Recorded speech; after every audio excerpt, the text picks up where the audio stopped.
This week we've seen a disturbance in the drone industry with the news that Altitude Angel has gone into administration. This is news that we do not want to hear. This is news that is really bad for the industry. Now, first of all, I really feel bad for Richard Parker and all the staff at Altitude Angel. These people are some of the best in the business, and it's really, really terrible to see that they are actually losing their jobs. And I hope a solution can be found, and I hope that we can see these people back working.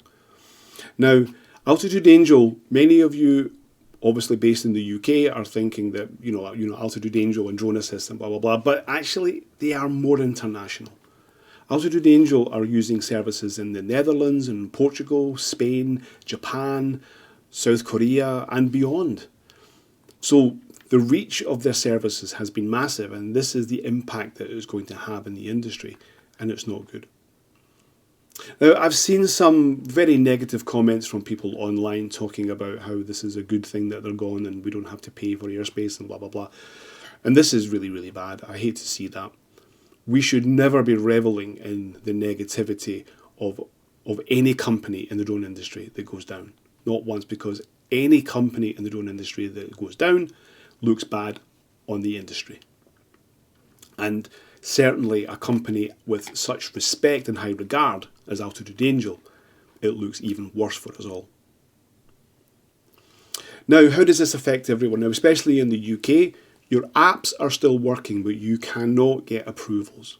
So please keep on looking at your Drone Assist app. You'll have all the approvals there. The restricted areas don't come from Altitude Angel. They will be coming from NATS. So all the documents that are created and uploaded in the back end, you will still see them. So always check for your restricted areas. So Drone Assist will still be working. And it's the same for GoDrone in the Netherlands and other countries as well. So where do we go from here? Well, we really, really don't know. So, I mean, this was a big surprise to us all. So when this happened, it was a big shock. We didn't see it coming. And I think that this really shows the volatility of the drone industry and the reality of what other companies, including Flyby guys, go through every day. This is a very tough industry.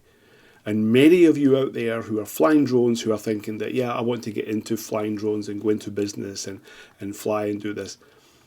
It's really tough. It's really, really tough. I'll say this right now, that what I thought at the very beginning when we started Flyby guys, what I know now is completely different from what I thought it was going to be like. It's been a journey. It's been incredible. We've had ups and we've had downs. And we've had, quite a lot of downs as well. And that will probably continue to be the case as well, not just for us, but for many others. We need to stick together, we need to support each other, and we need to make this sector and the industry a success. And that's what we do every day.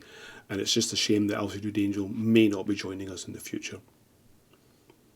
So, there's not much I can really say anymore about this, but I just wanted to give you, the take from someone else in the industry who sees this, because, it was something which is it was quite shocking in a sense. But I really hope for the best. I really hope that I see everyone, including Richard Parker and all of those guys, that we have more, that we see them rise up in the industry, because they are some of the best that we have, and we can't afford to lose that within the industry. Anyway, thanks. That's all I really want to say at the moment. So I'll see you on the next video. Fly safe.